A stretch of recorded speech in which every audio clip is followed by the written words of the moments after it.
Welcome back to Monitors Unboxed. Today I'm checking out another affordable 1440p gaming monitor, the Dell G2724D. This is a 27-inch 1440p IPS LCD with a maximum 165Hz refresh rate, complete with typical gaming features like adaptive sync. For mainstream gamers that want a cheap monitor with decent capabilities, the G2724D could be the perfect product, if it performs well of course. Today's video is sponsored by the Ugreen Nexode 20,000 mAh power bank, a lightweight portable power bank with 130 watts of total power output. This is a super neat product with a TFT smart display on the front, showing you important info such as capacity, charge times, and input-output power per port. It has a huge airline-approved 20,000 mAh capacity, and the first USB-C port can push up to 100 watts of power, perfect for charging laptops. This compact battery can deliver a 43% charge to a 16-inch MacBook Pro in just 30 minutes. It's really the perfect travel companion. So, to learn more about this Ugreen Nexode power bank, including the neat and compact 12,000 mAh 100-watt variant, click the link in the description below. In the United States, this display is typically one of the cheapest 1440p monitors you can get, with pricing regularly fluctuating between $200 and $180 US. In Europe and Australia, pricing fluctuates to a much greater extent, but if you can catch it during one of its discounted periods, it's also quite well priced. Just probably don't get it at its current $530 Australian dollar price on Dell's website, which is ludicrously overpriced compared to what people in America get. For a budget monitor, Dell have done a great job with the design. It's pretty simple, with most of the outer surfaces being matte black plastic, but it's a step above the usual ultra cheap plastic that's sometimes used in this price range. The rear is simple and looks great, and the base of the stand is relatively small, so it doesn't occupy too much desk space. Dell have complemented this with slim bezels on three sides and a smaller than usual chin, which makes the display panel area look great. There aren't many fancy additions here, no RGB LED lighting, and its construction is pretty simple, but it's functional and doesn't appear like a sub $200 monitor on first glance. The stand supports height, tilt, swivel, and pivot adjustment, which is a great range of ergonomic control, and there's an acceptable amount of maximum height on offer. It's not the most sturdy stand that I've ever seen, but it's going to be fine for most people. The port selection is very basic, featuring two DisplayPort 1.4 ports and one HDMI 2.0 port. There's no other connectivity, no USB ports or audio ports to be found. The DisplayPort connectors are capable of running the display at its maximum 165Hz refresh rate, but the HDMI port is limited to 144Hz. HDMI 2.1 would have been required for the maximum refresh and ideally would have been used here, but at this price point it's not a big concern, as this would have increased the total cost of the monitor for little actual benefit. The OSD is controlled through a directional toggle on the rear of the display, and one of the pleasing aspects to this monitor is that it includes a pretty typical Dell feature set. So while it's a cheap monitor, we're still getting gaming features like an FPS counter, shadow boosting and crosshairs, plus a decent range of color controls. I wouldn't say there's much that's unique here, but it certainly holds up well compared to more premium products, and the OSD interface is quite easy to navigate thanks to that directional control. The G2724D comes with 3 overdrive settings, the first of which is labelled fast, but appears to be more of an overdrive off configuration. Here we see the panel is capable of 10 millisecond response times with no overshoot and cumulative deviation below 600, which isn't really fast enough for 165Hz gaming, so let's move up a step. The super fast mode is a little better, improving the response time average to 8.8 milliseconds with no impact to overshoot. But it's the extreme mode where gaming performance is the best for 165Hz. At a 7.8 millisecond average response, no overshoot, and cumulative deviation is a touch below 500 on average. Unfortunately, refresh compliance is still on the low side at just 35%, so normally we'd like to see faster response times to complement the refresh rate. However, this is still a decent monitor in this mode, as at 144Hz we tip over 50% refresh compliance and performance remains solid, so the panel is fast enough to support around a 150Hz refresh rate, certainly acceptable. And as we move down the refresh rate range, performance remains in check. We see a small improvement in response times, limited impact to overshoot, and decent performance right the way down to 60Hz.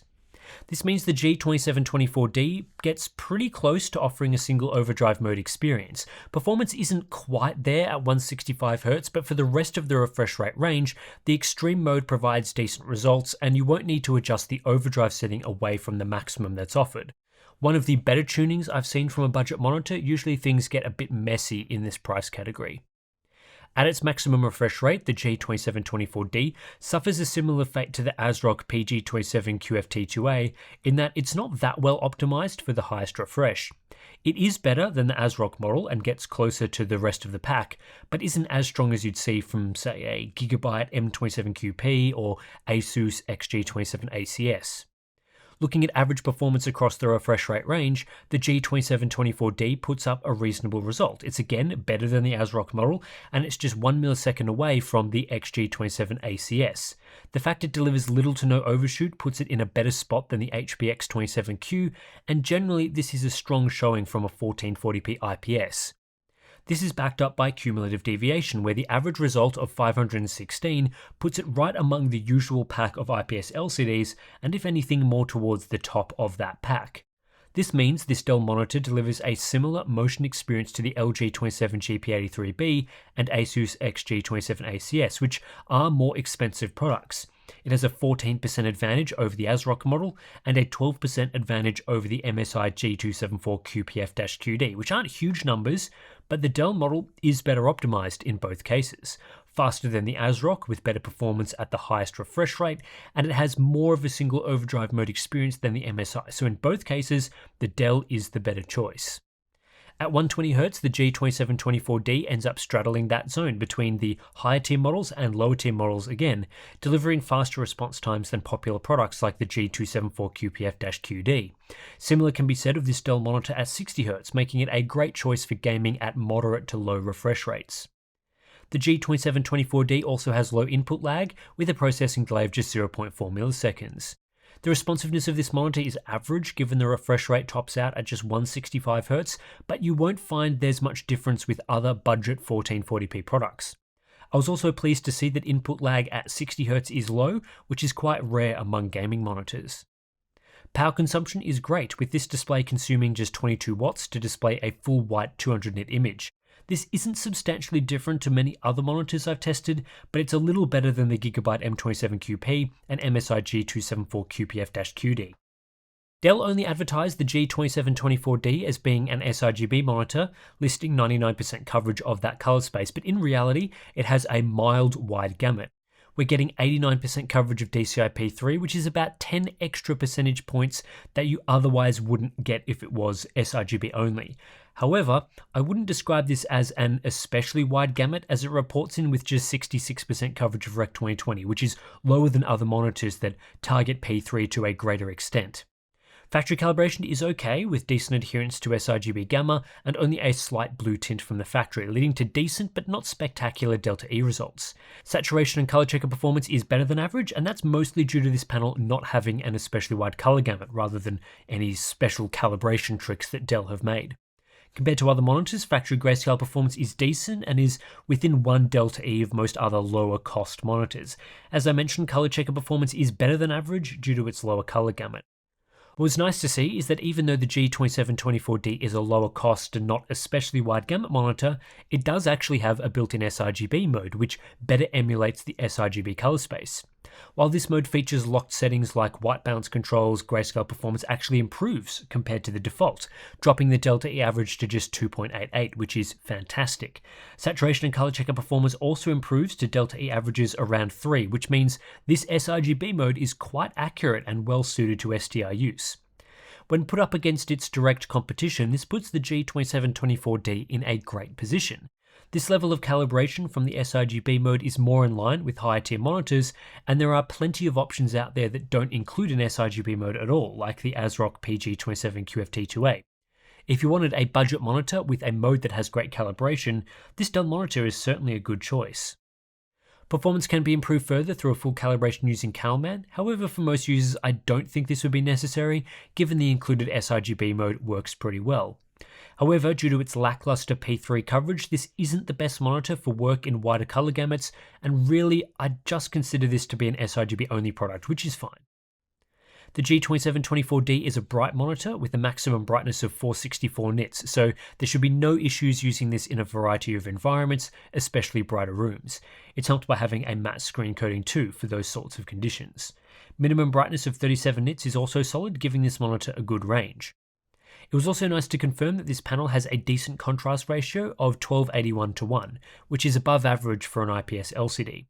Other budget monitors that we've looked at, such as the MSI G274QPF-QD, have contrast ratios below 1000:1, so this Dell monitor has a nearly 40% higher contrast ratio. It's not as good as the ASRock model, and of course, in general, the contrast ratio of an IPS LCD is poor, with VAs offering significantly deeper blacks and better results. Viewing angles are as good as ever from an IPS LCD, so there's a wide sweet spot for viewing this display. My unit also had pretty good uniformity, with the central section being nice and consistent. The main issue was a bit of fall off along the left and right edges, which was noticeable but not a huge deal while gaming. Last section of this review is the essentials checklist. Most of Dell's advertising is accurate, including for areas like brightness and contrast. However, response time numbers are a bit misleading, and Dell advertised this as an HDR-capable product with Display HDR 400 certification. While this monitor can technically accept an HDR input signal, and it does have 8-zone edge-lit dimming, the HDR experience is terrible and it lacks the necessary hardware for a true HDR experience with enhanced levels of contrast. In my opinion, this should not be advertised as an HDR product. In the feature support matrix, as the G2724D is a budget-oriented monitor, there are several features that understandably you aren't getting here. For example, there's no USB ports, no speakers, no backlight strobing, no real HDR capabilities, no very high refresh rates. However, it does perform well in some areas, including its sRGB mode, input lag, inclusion of a directional toggle, and lack of flickering. The Dell G2724D is an impressive budget 1440p gaming monitor, and for a lot of gamers after this type of display, I'd have it right up near the top of the list. In many areas, it performs just like a higher tier monitor, with few compromises to hit its typical retail price of below $200 US. I wouldn't say there's anything special about how it performs, but the value proposition is excellent, and in this price tier, that's good enough to make it a winner. The 27-inch 1440p 165Hz IPS panel used in the G2724D provides a decent motion experience with virtually no annoying artifacts like excessive ghosting or inverse ghosting. Its response times probably aren't quite fast enough at 165Hz, but throughout the rest of the refresh range it performs really well and doesn't require constant setting adjustments for the optimal experience. This will be a significant upgrade for anyone coming from older IPS or especially VA monitors, as there's no dark smearing and the panel should be much clearer. Dell have balanced this out with a nice color experience, including a well-calibrated sRGB mode, decent factory tuning, high brightness, and great viewing angles. The contrast ratio isn't too bad for an IPS LCD either. This isn't a crappy low contrast version of this panel type. It also has Dell's typical OSD feature set, no significant cutbacks there to reach a low price point. What the G2724D has shed to keep the price down are some of the extra quality of life features that you get on higher tier monitors, like USB ports and RGB LED lighting, as well as some areas to performance. While it's advertised as an HDR monitor, there's no real HDR support here, and the color gamut is only slightly larger than sRGB, falling short of decent P3 coverage. Neither of these things matters all that much for budget gamers, who for the most part would be buying something like this for typical SDR gaming.